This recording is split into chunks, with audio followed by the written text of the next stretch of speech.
Hello everyone, welcome to the HardReset channel, and today I'm going to show you how to enable continuous shooting on the SONY Alpha A6400 camera.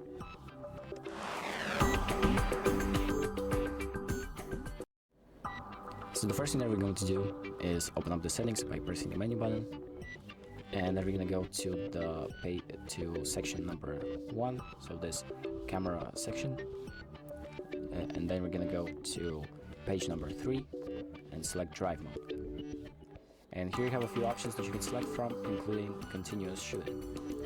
So you can select continuous shooting and then adjust high, mid, or low, or high plus, and all these other options. So once you select that, you can just click to enter, and then it will take you back to your view. So that's about it. Thank you for watching. I hope this video helps, and make sure to like and subscribe.